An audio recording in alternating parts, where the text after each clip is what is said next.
Hey everyone, welcome back to Crypto Cash. Thank you so much for joining me here. I hope you're having an amazing day or taking a look here at Pepe, seeing what's going on here in the recent, most relevant past here. It's interesting the way that the things are kind of shaping up here, and I got a lot of requests for this, so we'll figure we'll go ahead and cover this here today. So if you are new to the channel, just know I'm not a financial advisor. I do truly love teaching people how to trade. I hope you can learn something today. Obviously, we want to become a better trader. CryptoCash.tech is a site linked down below. We got some awesome results here for our Premium Plus groups. I mean, we've got a good, 7 or 8 trades in a row, all averaging about 8 to 10% per trade.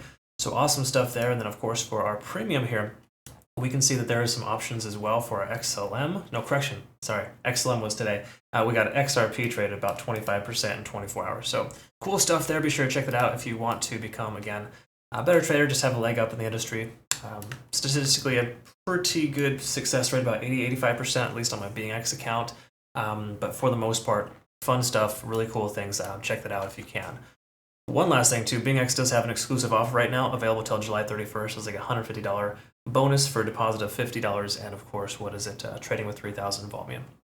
So what we want to look at here is a couple of key factors here for Pepe. So on the daily, there's some standard stuff that we want to kind of recognize. Of course, we're below 50 on the RSI. Okay, so again, that really just tells us in the overall sense here that we are fairly bearish. Okay, it doesn't mean bearish in the sense that the price is going to continue to drop. Just implies that we're below a key level resistance and that we need to break through that to be able to get some kind of levels, some kind of productivity here, right? And what I mean by that, we scroll out our previous support range or previous support now resistance range, right? We can see here that this little area is having difficulty getting past. Okay, so in other words, it's hard for the price action to break through this, 177 range.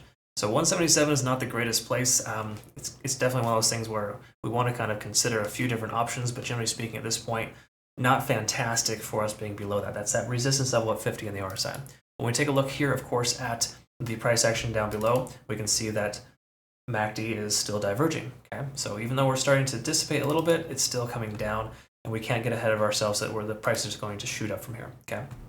Again, just something to consider. We take a look, of course, as well at the 4-hour time frame. We can kind of see that there's a few other factors that we want to recognize. So first of all, we're below 50 in the 200-day sit moving average. That's typically a bearish sign. A lot of times you'll see the 50 work concurrent with a descending trend. Okay, so until we break above the 50, that's going to be a point in which we are going to see the price action still kind of suffer. Okay, so again, it can be the next couple of days, couple of hours, so the price action either breaks above or just naturally, if the price stays where it's at sideways, the moving average will inevitably be below that. So again, something to consider. Not exactly a foolproof 100% scenario, but it does imply that further downside could continue until we establish higher lows and higher highs. We're not there yet. Okay.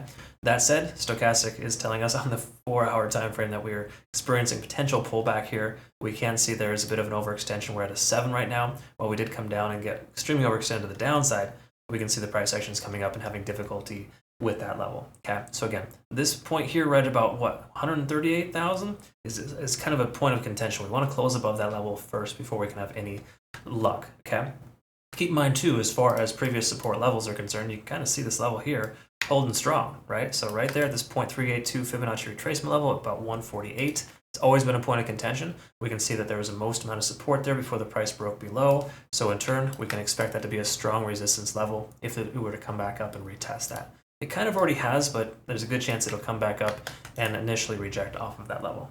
Again, something to consider, but generally speaking, we're at this point right now where Pepe does look like I don't want to say it's going to keep going lower, but it's going to have difficulty coming higher, if that makes any sense, right? So again, how much downside, it's hard to say specifically, but for right now, we're at this point now as well to look at the 4-hour RSI.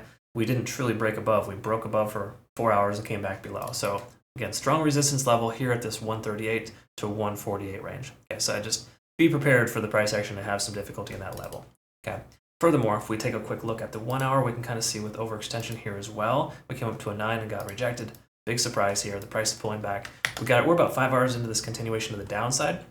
So we take a quick look here. There is a fair value gap that hasn't fully been filled. So it would make sense for that 148 range to be retested, but for right now at this point we can just see the price action coming back down. We got about 4 more hours of continuation to the downside potential. 4-hour, or correction, the 1 hour Ichimoku cloud is telling us we are in good shape relatively. Okay, in other words, this momentous trend is coming to an end. Lagging spans intersecting the price action soon. Price action is coming down with the momentum still increasing, right? We still have that momentous trend. But again, the price action coming down and we're going into the cloud. Unless we bounce and kind of stay at this level, if we don't get a closure about 138 or higher today, I think we're going to be in a position where the price action could continue lower. Again, looking for a closure above 138 for the day. So I wouldn't say this is like a terrible situation for Pepe. Definitely not great, but better than it was yesterday, obviously. But I don't think we should rule out the fact that it's not done coming down, right? We're coming up into this resistance range. We're having some difficulty crossing these key level resistances. Bitcoin is also, I wouldn't say on the struggle bus, but it's definitely not doing fantastic today here so far. And you can see that reflected on Pepe's coin, its price action today, right? So just keep in mind, if Bitcoin's misbehaving, then you will see Pepe do the same. Okay, so keep that kind of in the forefront of your memory, at least for now. There is somewhat of an alignment there. So again, I'm expecting Bitcoin to go sideways and down a little bit, a potential bounce off 28.5 or 29. And if so, then we could see Pepe retest 148. Between now and then, I would just be patient and wait for confirmation. Because at this point, unless we get a closure above 138 today, I don't think that retest to 148 will happen. Just a thought. All right, I hope this makes sense for you and I described this correctly. Thanks again so much for joining me here. I look forward to working with you if you want to become a better trader. CryptoCash.tech is a site. Link down below. Have a good rest of your day. We'll see you in the next one. Take care.